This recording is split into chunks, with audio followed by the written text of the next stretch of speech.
filling in for my other. Well, my bad. I started too early. Oh shit! I started too early, man. Anyway, welcome to Let's Talk. Hold on. Oh, I totally thought we were live. All right. Yeah, I did too. I did too. All right. Welcome. Let's Talk with Gales and Dean, man. It's your host with the most, the insane Mr. Dean. Filling in for my counterpart, Mr. Gales, that's on vacation, is my guy, childhood friend, teammate, Craig, Mr. Money Minute Juday himself. How are you doing, brother? Good, brother. Good. How you been? Man, I've been, by the way, happy Father's Day to you. Likewise. I have to tell you that. What was and to all the fathers out there, if your father was living, happy Father's Day. If your father is gone, up in heaven shining down, happy Father's Day to them, as in mine myself. It never gets easier each year. Never get easier that daddy ain't here. 12 years been gone, but he right there on my shoulder all the time. You know what I'm saying? So happy belated Father's Day to all the fathers. What was your gift that your kids got you? So they actually took me out. They took me out on a canoe trip for Father's Day. They had it pretty much organized. Jasmine already had a plan in her head, and we went and just spent the day out on the water. I got lit. My shoulders are 8 shades of red. Hold on, which lit did you get? Because it's too lit. Did you get lit? A little bit of both. But that sun, though. Whew. But it was nice. It was a good day. Well, I had a good Father's Day, man. I went to Tennessee. I was in Tennessee over the weekend. I seen you with the Juneteenth thing they had down there. I did. I represented me and Gales for the podcast at Juneteenth. Seen family and stuff, so that's always good. And when I got back home to here in Missouri, speaking of gifts, my baby boy decided to be funny this year. I appreciate the gift. It ain't the gift. It ain't what he got me that got me upset. It's awesome. It's what's on the damn thing that got me upset. It's awesome. So my baby boy knows that I'm not a fan of this guy at all. So he thought it was funny to get me this for Father's Day. You see that? Love it. I love it. He thought it was funny to go out and get me a daggone Bron Father's Day card and laughed about it. I love it. You taught him well. I didn't know whether to hug him or push him down. Shit. It's good stuff right there. I didn't know whether to hug him, push him down. I was like, man, are you serious right now? Like he cheesed me there because he is a Bron fan, which is crazy because I'm a Curry fan, which is crazy because I made a post the other day after my guy won his fourth NBA title. I made a post and it had a picture of Curry standing up over top of Bron. And the post goes like this. Curry has won 4 rings in 13 years. Bron has won 4 titles in 19 years. Curry is the GOAT of this generation. And me and you really never disagree on anything, but we did on this one.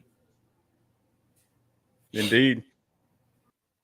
Tell me why you agree with me after the intro. Yeah, I was going to say, I think, yeah.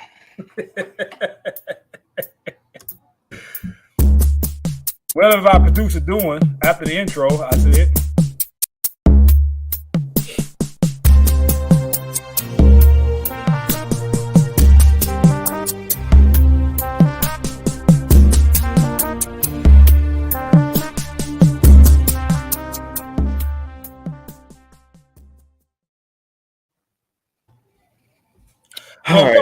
Welcome back. That was a quick ass intro, guys. We sorry about that. The people behind the mic, behind the producing tonight, might be lit still yesterday from Father's Day, like my boy Craig over here. But that's neither here nor there. But anyway, so we were talking about before we left. Curry got 4 rings in 13 years. Bron got 4 rings in 19 years. Curry is the GOAT of this generation. you respectfully disagree with me, and we don't usually disagree over stuff like this. And you were like, I'm not a LeBron fan, but come on now. What did you mean by that? Sorry. So, yeah, I'm not a LeBron super fan. I respect the man's accomplishments, accolades, game, the whole thing, as I do Curry. But I'm not ready, not even close to ready to put in Curry over LeBron as the greatest, at least of this generation. I would say maybe there's a slim chance you could say, okay, LeBron owned the 2000 to 2010 run, right? That was his time. Curry came in 2010s, we're in the 2020s. Maybe you could say he kind of ran that decade a little bit. Mm-hmm. Still not ready to put that out there because LeBron came into the league at such a high level. Went to his first finals, he was 22? Yeah. Ish, 21, 22. Yep. He took a Cleveland Cavaliers team that was comprised of 2 security guards, a concession stand worker, and a coach that nobody remembers. That's who he took to the finals, right? Like, his team was complete garbage. That team was horrible. Okay. And just you want to go off of raw stats and accolades, they're pretty well unmatched. I know you can now line up the finals trophies and they're going to line up identical, but outside of that, I gotta know what you're thinking with putting Curry ahead of LeBron. For one daggum thing. Is it biased? It's a little bit of bias. Yeah, if y'all know me on my end, if you know me on my end, it's a little bit of bias. But I got some facts too. Curry has single-handedly changed the way people play basketball nowadays. I regrettably agree with you. It used to be you go to a gym, whether it be high school, pickup, college, pro.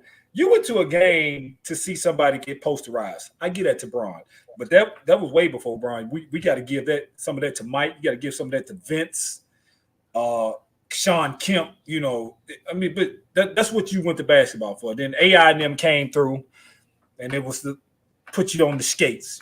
Jamal Crawford put you on the skates. So I can get that stuff to them guys. But if you go in any gym now, and we're talking from my baby boy age into our age, what do you see when you walk in that gym? Everybody jacking up 3-pointers from half court. Jacking up 3-pointers from half court. Fast breaks now. Nobody's thinking about easy layup or dunks no more. Fast break, you come in 3 steps called half court and you pull it. And if you get the hitting them and you catch fire, the crowd goes crazy. That's a major influence on basketball. Not only that, Curry can handle the ball with the greatest of them. You're not watching the game to see how LeBron handle the ball. You're watching the game to see how LeBron go to the hole, bully his way to the basket, dunk on somebody. It's boring as shit. I love to see Curry pat that ball around. I love to see Curry run around and his defenders tongues out of their mouth. I love to see Curry when he hit that 3, and Curry got a little bit of cockiness to him because he put you to sleep when it's time to go to sleep. Yep. So Curry have transcended today's basketball in a way that LeBron can't do. And I know I'm going to have a lot of LeBron fans in the chats coming in my inbox saying I'm crazy. Well, you guess what? If you think Curry done with getting rings, you out of your damn mind. Bron is over. We'll never see him in the finals again. You see Curry there at least 3 more times.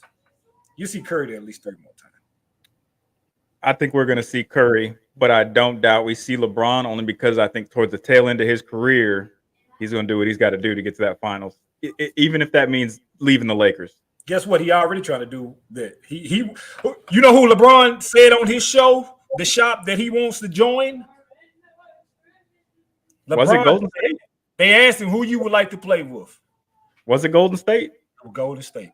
Yeah, that's what I thought. You know what Curry's response into that was? Probably no, I'm good. You know why he said that? Because you're going to mess up every damn thing that Golden State do. Golden State is not an ISO team. They move the ball, and they are pure shooters. We don't want him there. New York, y'all can have him. Dallas, y'all can have him. He ain't coming to Golden State. Curry don't. That would mess up that whole flow. But Curry needed this. Curry needed this year. Yes, he did. to get a finals MVP so he could say he put that team on his back and willed them to a championship, because he 100% did. He put that team on his back and he rolled. Klay Thompson never really showed up. Draymond was he there? Like, he was there in spirit, physically halfway, but like, Curry was there every night, showed up every night, put that team on his back, got his finals MVP, because those last couple they won when Durant was there, that was Durant's. But that was. Can you agree with me that he took a back seat for Durant to get those final MVPs? Yeah, absolutely. I think Durant got the finals MVPs, and I think it was well deserved. That dude was balling in the finals, like, it was insane. Right. But Curry this year did it his way, put the team on his back, got his finals MVP, and won the championship. Like, that solidifies his legacy, if it wasn't already solidified. Now you could definitely make an argument for him to be, I don't know if I'm ready for top 10, but I could see that being a thing. Well, I'm ready for top 10, and he's top 10. Yeah. And this is another thing. I was arguing with some guys when I went home this weekend. Curry never did pitch for Durant to come to them. Durant got beat by them after he held a 3-1 lead, and then they came back and won and put Durant out. Durant wanted to join Golden State Warriors. Nothing against my guy Durant, because to me, he was the best player on the planet. Oh, yeah. Until Mr. Curry showed up, did what he did. I mean, right now, you can argue Durant, Curry, Giannis as the dominance in the NBA right now. Yep. They'll prove right there, you can't take them from him. But when Durant left, have you even smelled the second round of the playoffs? Oh, dude, this season in Brooklyn was a disappointment. Such a disappointment. I know you could argue that one series against, who was it? Milwaukee, when his foot was on the line of that three-point shot. You know what I'm saying? You could argue, but either way, they lost. So it is what it is. Like, and now Kyrie's talking about leaving Brooklyn. Durant might not see a finals for a while, unless he leave. Yeah, I don't know what's going to happen with him. And I see Mr. Jamarcus McKnight in there talking about what's my top 10. I'll give it to you before the show is over. Just no Curry in my top 10. But I got Bron in my top 10 too. I ain't got Bron where y'all want me to have Bron, but he in my top 10. So I give him a little. I got respect for the man. I just not a fan of him, But since we on the NBA Finals, man, what did you think about it? So a couple things. Like, we already talked about Curry. Leave that alone. Mm-hmm. Tatum, I have been his most vocal, I want to say hater. I'm critical of Tatum, mm-hmm. right? Like, people are praising the man, and I've always been a little critical, because for the last year, there were numerous times I've been like, give me Brown over Tatum. Give me Jaylen Brown over Jason Tatum any day. However, in the playoffs this year, Tatum started showing out, and I'm like, oh, man, here we go. 24 years old, he's balling. Here we go. Then he gets to the finals. It's not like he had a bad finals, but he never he had one game where he put the team on his back, and he 40-something points or whatever it was, maybe. I may be off there, but they gained 3. I think so. Like, he had one really crazy good game, mm-hmm. But he just never really took over the finals like he did the rest of the playoffs. So it's like he kind of got to the finals and hit a plateau and just never got over it. But he's 24. Like, he's still young. Like, the list of players, the list of people that have gotten rings prior to 24 or younger, mm-hmm. is a very small list. And the people that are on that list are like all-time greats. Right. There's reasons you got people like Wade and Kobe and Magic getting rings before they're 24, because they are those type of players. Right. Maybe Tatum's not that type of player, but you also got to think Jordan didn't get his first ring to 27? Right. Like, Tatum's career is not over. No, he just had a rough finals, and if he can grow from this, he's going to be like, next year, I'm looking for Tatum to come out with a chip on his shoulder and ball out all season. Right. And, I've been very vocal about Tatum. If you watch the shows, I say, and I'm just because he had a bad couple of games in the finals, I'm not taking it away. I really think Tatum could be the face of the NBA. I'm a fan of big guards, tall guards. You remember all the way back to when we used to play NBA Live, when we created players, I would create my guy to be a point guard, 6'9" to 6'10". Always been a fan of big, tall guards. 7-foot point guard, NBA Live all day. Yeah, right. I was doing what they doing now back then. Mm-hmm. Hey, I think I might need to get paid for that. Anyway, I still think he can be the face of the NBA because what he brings, 6'9", 24-year-old, can get anywhere that he wants to create a shot. He's an inside-outside player. He plays good. He played great D. He don't play good D. He played great D. And to be that gifted offensively and to turn around and do it on a defensive end, that lets you know that he won it. Okay. He got a little bit of swag to him. We seen a little bit of the cockiness come out in the finals, and that's what everybody arguing, like he ain't got no villain in him. Yeah, he do. Yeah, he do. He just don't bring it out all the time. Right. He had a bad last 3 games because of my guy Andrew Wiggins D'd his ass up. If Curry doesn't play the way he plays, I really believe Andrew Wiggins is your Finals MVP. Oh, I think you could damn near argue that Wiggins could have, if it wasn't for Curry's last couple games, he murdered the stat sheet. He did. Dude, Wiggins was doing. Didn't he lead the team in rebounds for the whole series? I'm pretty sure for the whole Wiggins, series. And the last 3 games, it was 16, 13, 15, between 15 to 17 in the game 6. Not only. There go the stats. Okay, I got the stats right here. Wiggins stats: 18.44, 9.4 rebounds, 1.6 a game, 45% field goal shooting in the final. Great stats. Not only did he have to do all that on the offensive end, you got to go back and arguably guard one of the top 5 players in the league right now. He had the toughest assignment in the finals. If he ain't in the top 5 players in the league, he damn sure in the top 10. Tatum. So you got to go down there and use all your energy to guard this man, to really frustrate him. And you got to go and help Steph because Dre didn't have a good finals. Clay didn't have a good final. So that's Looney is not a scorer like that. Right. Out of water, he going to get you anywhere from 6 to 12. Somebody had to fill in that role of scoring. Wiggins did it. And looked like he was having fun doing it. That's the thing. Look, me and my cousin talking about this on my drive back home. The thing that people forget about Wiggins was the number 1 overall pick. Wiggins was the number 1 player coming out of high school going into college. Wiggins is a player. Wiggins just got put in a situation in Minnesota that Wiggins had to do it all. He got put in the perfect situation with Steph Curry, Klay Thompson, and Draymond. That this guy some nights is your 4th option. And have you ever once see him out, get to the media and complain or anything? He got a smile on his face. He's loving this, and he don't want to go nowhere. I wouldn't either. After that, and anytime in this finals they needed a bucket, like if Curry was having an off game, Klay had every game be an off game. But if they needed a bucket, dude, I remember watching, and there'd be plenty of times I was rooting for Boston. Don't get me wrong, because I was kind of going for the underdog. And then, they'd be struggling. Boston be playing good D, and freaking Wiggins come down, pull up 3, deep 2, get to the lane, done just at the most critical moments. And I'm like, damn, they can't stop Andrew Wiggins. But you got Curry and Klay drawing all that attention, and Wiggins just, slashing. Right. And the thing about Wiggins, man, Wiggins ain't even 30 years old. He ain't gonna do nothing but get better. Especially if you look at they young core guys, Wiggins, Poole. If don't nobody go pay him, I'm kind of nervous on Poole. He had a good season. Somebody might pay him. He did. He got 2 guys that didn't even step on the court really in the finals. And this is part of their youth, Kuminga and Moody. Not to mention James Wiseman didn't play a minute. That's what I'm telling people.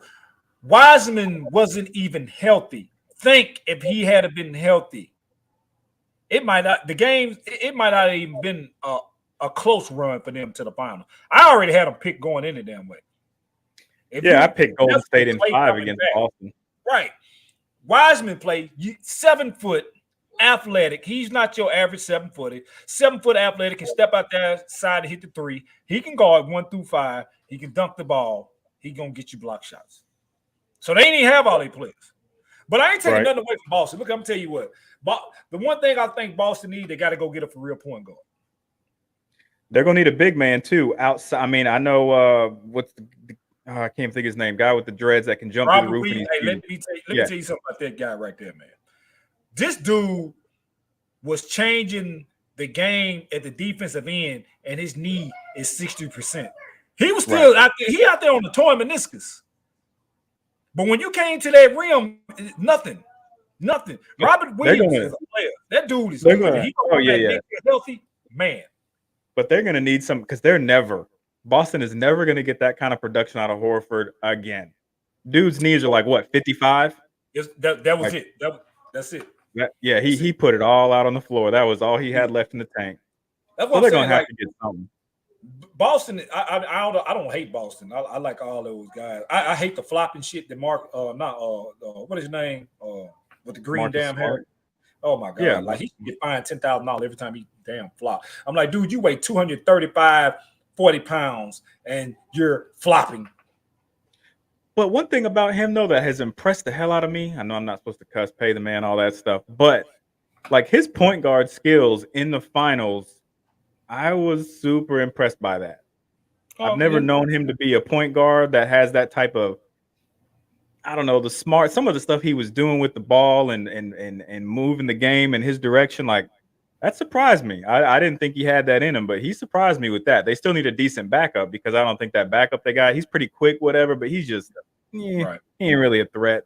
I forget dude's name. He looked like a damn alien. And one more shout out to a guy on Boston. He do look like an alien. That dude damn forehead all the way out here. Good God. And then he tried to wear the headband. I'm like, dude, your forehead already stick out there. Why you do this shit in your head? Anyway, I need to quit talking about people for the, whatever. One guy, before we go into Tropic, one guy that earned my respect because I always said this dude was up and down and just I didn't see it in him. Jaylen Brown shut my mouth. He got my respect. Balled his ass out. Yeah, he did. He balled out every game. Yep. If Boston win, he's your clear-cut MVP. Oh, absolutely. Balled out. Shut me up. You won't hear me say nothing else about Jaylen Brown. He did. He came to play every night. He put it out there. He just ain't he don't back down. He does not back down. I loved when Draymond kept going at because Draymond will go at people, and oftentimes he'll get in their head, alter the game. That's his role. But he tried to do that with Brown, and it didn't work. Brown wasn't having it. Yeah, speaking of rolls, man, we're gonna roll right into the tropics. All right.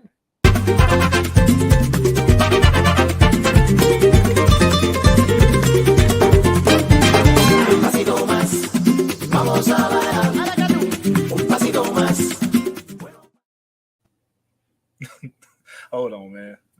Before we roll into tropics, Jamarcus is on me. He gonna talk about I look like Jaylen Brown. Yeah, I see. That's a good one, man. But tropics of the week, man. We ain't gonna do mine and your tropic single because I think our tropic gonna blend in. They do. And you've been talking a lot about this, and I'm kind of liking it myself. Elon Musk for president and Mark Cuban for vice president. I kind of like it. Explain to me why you like it. So anybody that really knows me knows I'm an Elon fanboy. Like what he's done,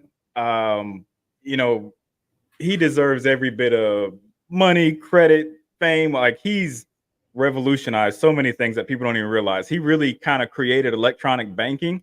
People don't really know that, but that was really his thing.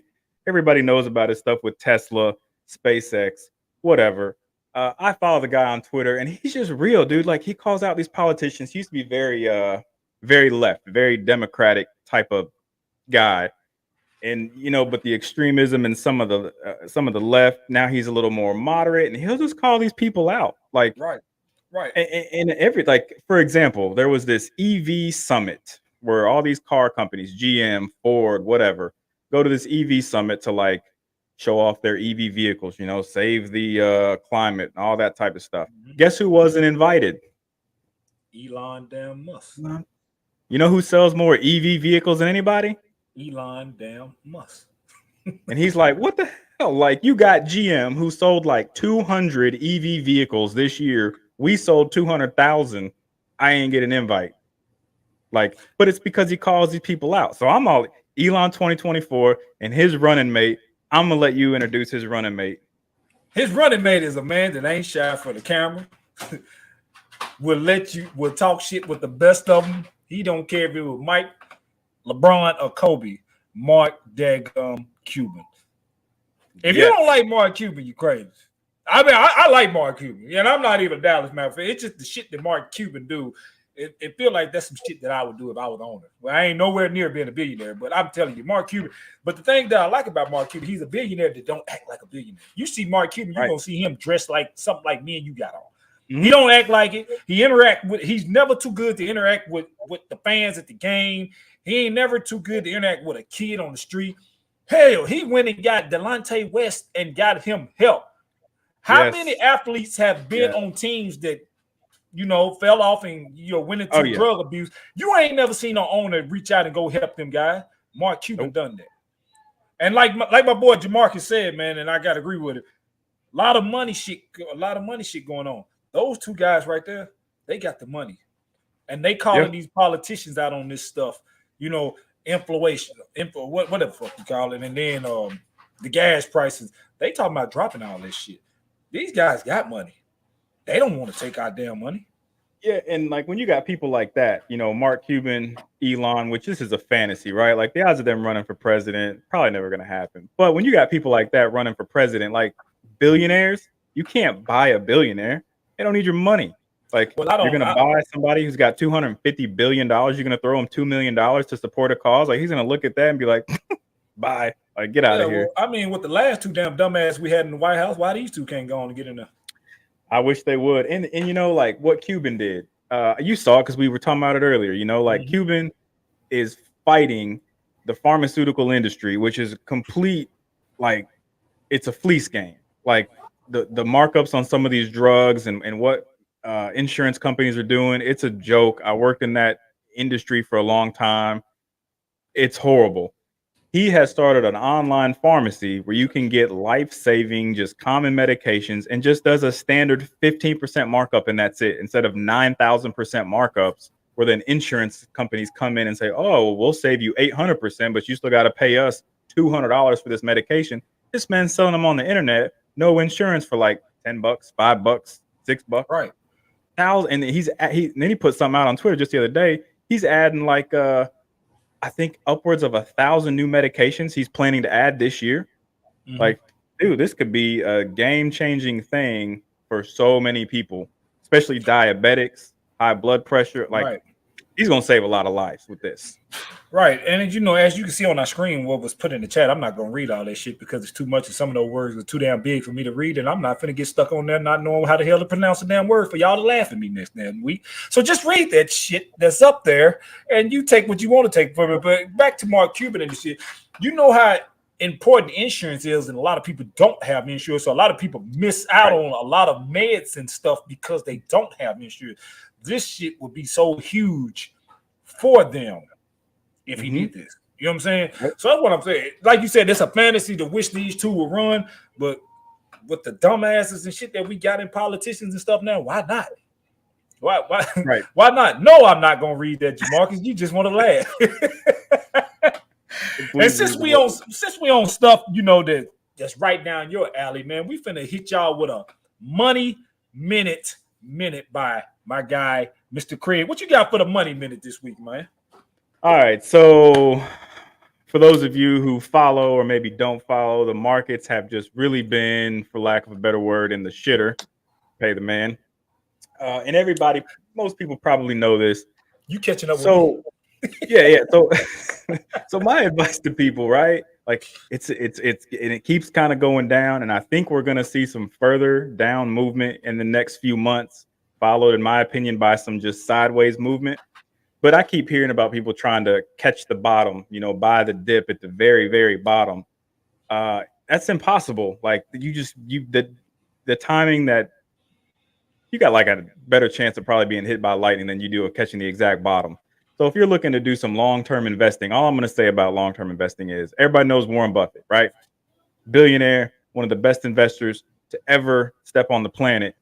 Just last quarter, he spent more money in the last quarter than he ever has in his entire investing career because he's trying to accumulate, buy these dips, and he's doing it So he's not really worried about catching the exact bottom. He's looking at it for a long-term thing. So I think there's a lot of money to be made right now if you buy these dips and accumulate. But just, I guess my advice, people, just don't try to catch the bottom. You're not going to catch the bottom. If you're doing this for some long-term stuff, I guess the mindset you should have right now is a lot of stuff is quote unquote on sale. You know, we go into Nike, Under Armour, whatever. We see sale signs like we're hype. Like right now, the stock market's on sale.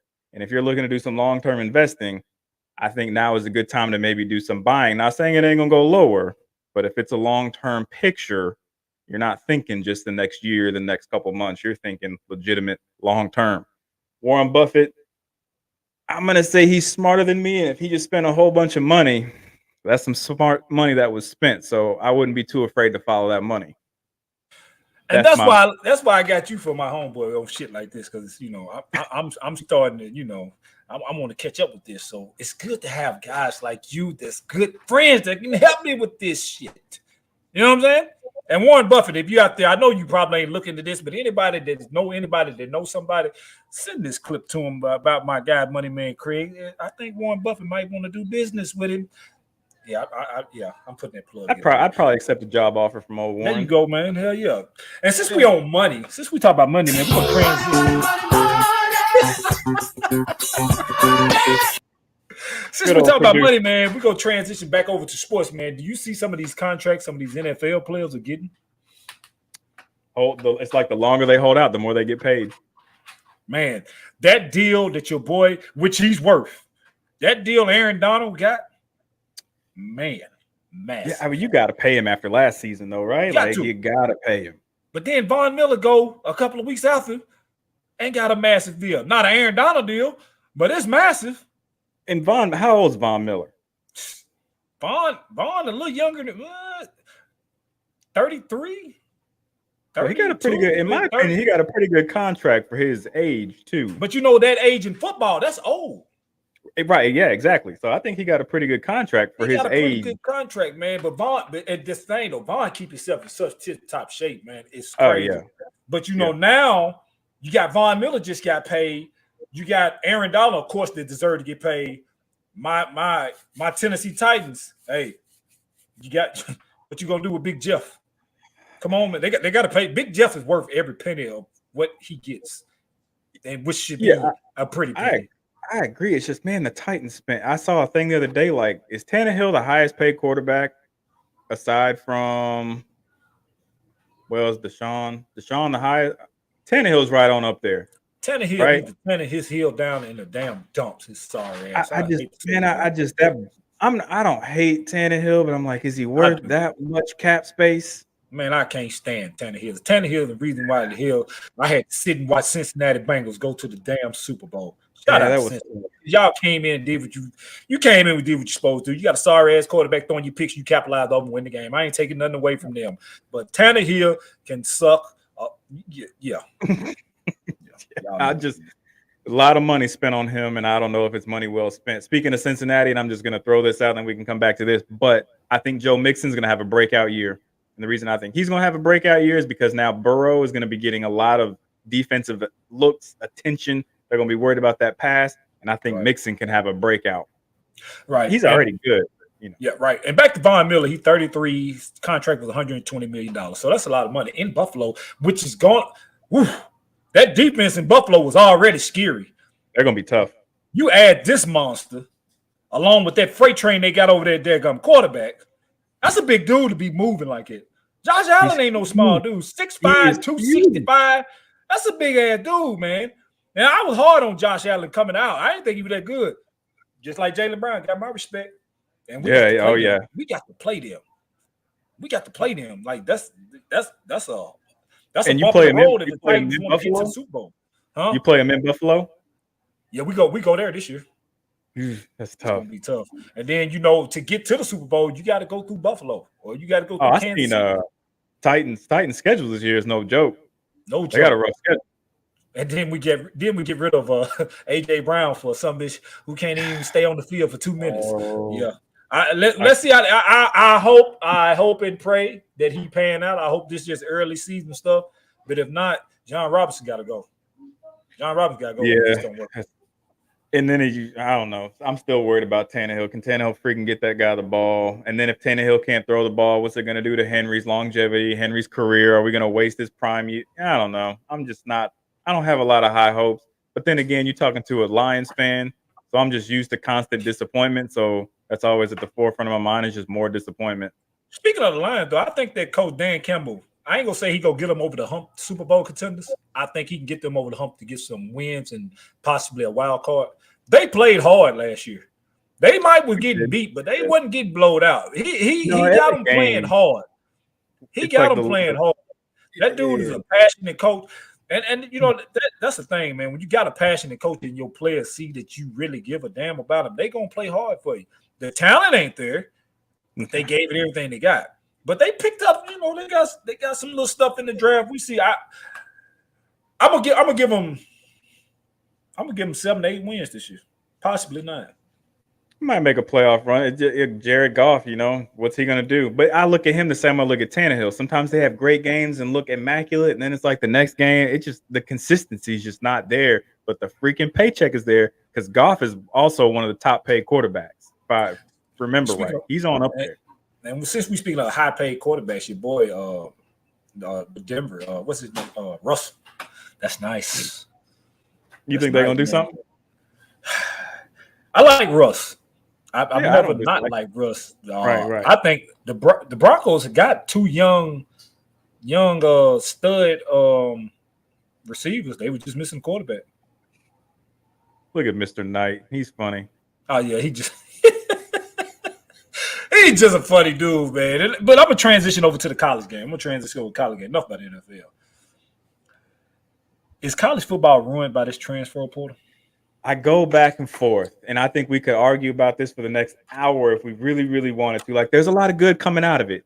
Because I think it gives teams that traditionally would have never had a chance, right? Like what Deion's doing with his school, and some of these smaller schools that have big boosters are able to attract some, 5-star recruits. Mm-hmm. That's phenomenal. Like, I think that's.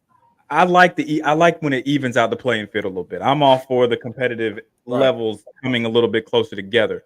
But then when you have players holding out and negotiating and leaving a team after a year to go to another team, and it's like college. I don't want to say it was pure, but it was like, when we were coming up, right? Like you'd have guys go to football or basketball, and it was not uncommon. They stayed at the same school 3-4 years. And, they built programs around players. Mm-hmm. And, like, it was amazing to see. I mean, that's one reason I used to love Michigan State. Izzo. He would recruit guys. He didn't recruit one and dones. They were there for 3-4 years. And he made, dynasties. They didn't always win every year. But that's just what I loved about the college game. And, like, now I don't know that we'll see that type of stuff ever again. I don't want to say ever again, but how common is it going to be we see a group of 3 or 4 really, really good guys stay together on one team? Be it football or basketball. Right. And, as my boy Jamarcus said, NIL was needed. I agree. NIL was needed, man. These athletes, especially football and basketball and college baseball and softball, they going out there grinding. The grind of a college athlete is you never stop. And I say football and basketball first because they make the most money off those 2 sports, but you making all your money off football. These young dudes getting out there showing out. You making these schools millions all the way to billions of dollars, and you're not getting compensated for it. You know what I'm saying? Like, so, a lot of these athletes don't come from no 5-star home.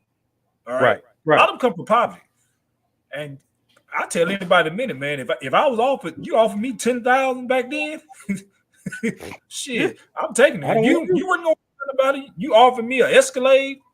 You want to lease it in your name and let me drive? I'm taking it.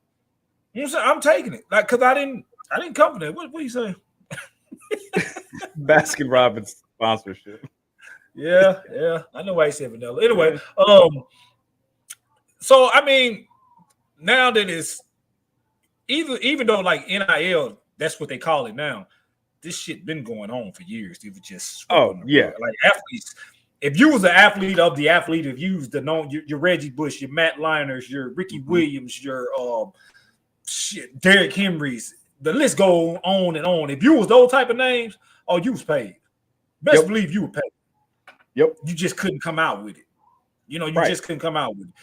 But, you seeing these guys back then. That's why Nick Saban told Derrick Henry before he even left to go to the draft.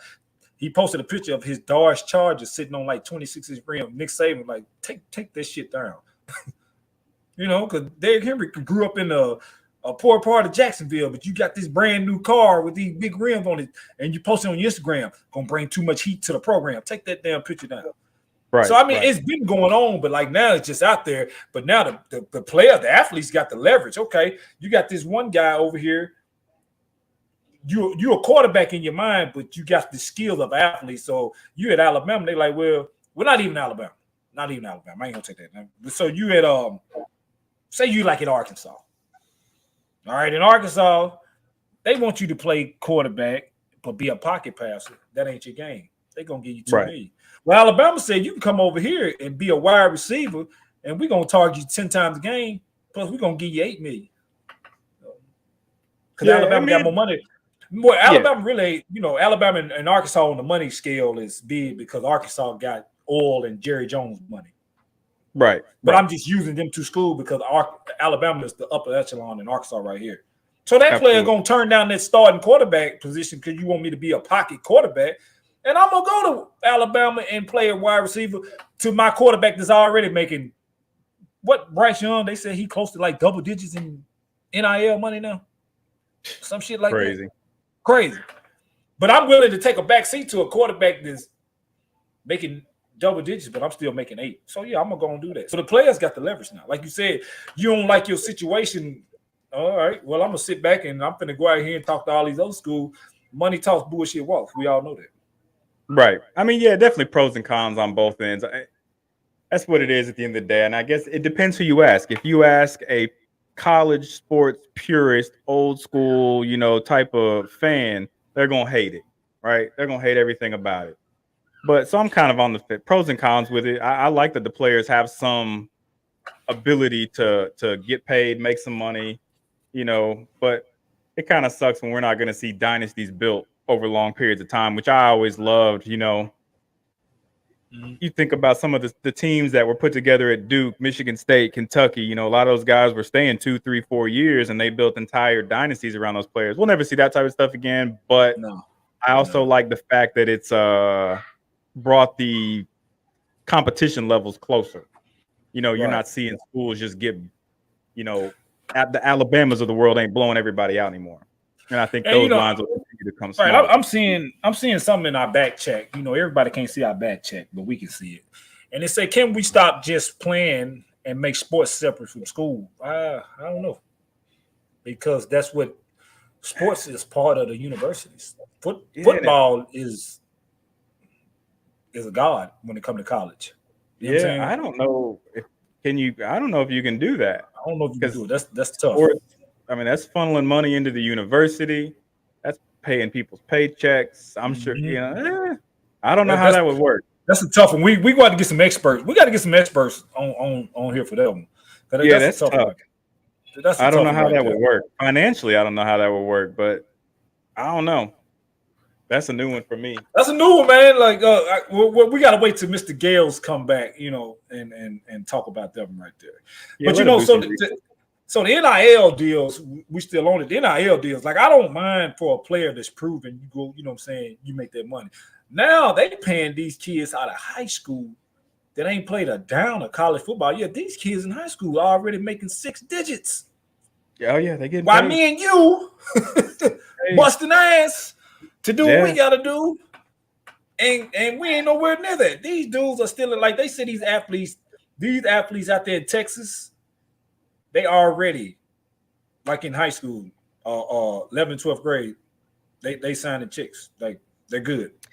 And I think that again, pros and cons. I think some of those players might be fine with stuff like that, but dude, what was your mindset when you were 17, 18 years old? What if somebody gives you $10,000? What are you gonna do with that? Oh, that $10,000 been gone in a day, hell. Dude, like, I mean, you give that much money to an 18, 19-year-old kid, like, they're gonna probably make some bad decisions. And I think down the road, we're gonna continue to see some bad stuff come out of this as well. But again, take the good with the bad, because some players are going to take this money that are coming from some rough situations or whatever, and they're going to be able to do a lot of good for their family with that money.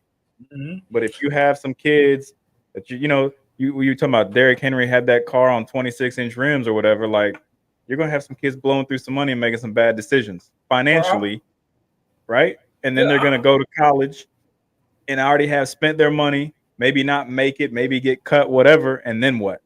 Right. Then they're in a world. And my daddy was pretty tough. You remember him and my mom. What up, Brian Tanner? Tanner Talks coming to y'all soon. Get ready to check out that podcast. It's gonna be real live. My dad was tough.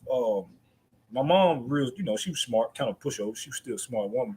And even with both of them, you get me. Do y'all know my shoe habit that I got? I spent $10,000 in one day on damn shoes. No car. No jewelry, because I only like jewelry like that. I'd have spent $10,000 on shoes just because I knew I'm gonna get another probably 10 or 15 in a week or two. That shit had been gone. Yep. You know what I'm saying? So you know, like you said, you're giving these 17-year-olds this money, man. And like you got more research than anything nowadays in the internet. Right. So say this 5-star athlete that's still in high school, still in season. He gets a check for $35,000 on a Wednesday. I guarantee you by Saturday, half of that $35,000 gone. Absolutely. He going to every club, buying every shoe. Dude, like I don't know. I don't know what the answer is to that. Like you could come up with some things like, okay, you give them some money at this age, they can't withdraw the money until they leave the collegiate program. But then that gets rocky because like, okay, well, what if they need that money to live on? Mm-hmm. Right? Like what if they need that money to eat or to do their whatever, like, or their family needs the money. So you can institute rules like that, but I don't know if that's the answer either, because some guys really, really might need that money for the right thing. So if you talking about locking that money up for a 3 or 4 year period, I don't know how feasible that is. Cause I mean, man, we in our 30s, bro, and like, if I go out tomorrow and win a scratch off, get $1 million, I already told myself I'm taking $250,000. I'm blowing the shit out of it. Probably 3. Yeah. If I had $1 million, I'm gonna blow through some. Jordan and Nike, they already love me. Well, they gonna love me anymore. They gonna love me even more. Cadillac Escalade dealer, here I come, brand new. I want 0 to 15 miles on it. So that's 300,000 easily gone, because them what are they fully loaded? 125. Yeah, I'm sure at least. You know, but you give a kid that kind of money, and some are gonna make good decisions, some are gonna make bad decisions. I do think over time, though, we're gonna see the gap from the good teams and the bad teams close. But I also think we're gonna see the gap widen on how often we see dynasties, if you will. I don't think you're going to see those anymore. So it is what it is, good with the bad, pros and cons. Yep. I don't know what else you do with it. Well, man, hey, we about to wrap it up, man. I appreciate you coming on, man. If y'all don't know who this is, man, this is look here, man. This dude right here, we go way back. We go way back to E.A. Cox, Spring Hill, man. Craig was one of those guys that were quiet and then quietly started coming out of his shell, like on the court. Like, this dude can always shoot, but then when he started coming out of the shell, this dude was real good at basketball. I'm like, what the hell was that shit at when we needed to need it? Locked up, man. Jimmy had me shook. Yeah, man. But look, he had a hell of a career, and when he went into career right out of college, and now he's found a better career in what he's doing. And I wish you nothing but the best, man. To you, your wife, kids, man. Like, you came in and filled on here for me, man. I can't appreciate you enough, man. Oh yeah, absolutely, man. Well, I wish the same for y'all. You know that. Always here to support. Oh, you know, this ain't it. You gonna be coming back. Oh, I'm gonna be back on the show, man. But I appreciate you coming on, man. Thank you, man. Yes, sir, Dean. Yeah. Hey, y'all, and then to everybody else out there, all my peeps, all our Let's Talk with Gales and Dean family out there, man. You know what it is. It's your boy Dean. I filled in this week to do the show with my guy Craig. Mr. Gales is on vacation, enjoying himself with his gator feet kicked up in the sand. I hope he got them covered up, though, because them damn things right there. Ugh. Y'all don't want to see them right there. But anyway, man, look, we appreciate y'all. Oh, one more thing, man. I forgot. I'm sorry. How did I forget? I went home this weekend, man, and shout out to Juneteenth in Murray County, man. That was a heck of a event. Good food, good vibe, good music. Man, I'm telling you, it was lovely. You know, it was a little hotter this year than it was last year, but I had a good time. Man, I got to shout out to the Who Dat podcast, to the captain. The captain came through for me, man, and helped me do the podcast while we were down there, man. He brought a lot of life. Oh man, I can't thank you enough, Pico, man. It would have been a little hard if I didn't have you with me. You and Gales, you know, I knew I wasn't gonna have Gales with me, but if I hadn't had you with me, I'd have been all over the place. So, man, a big shout out to the Who Dat podcast, man, and Juneteenth down in Murray County.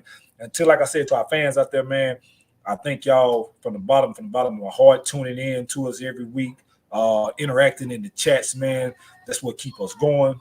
We love it. Keep coming every Monday night, because the more you come and the more you bring it, the more heat we gonna bring. This ain't over, man. This train is just beginning, and we're going to ride it all to the sunset. Peace and love. Holla at y'all next week.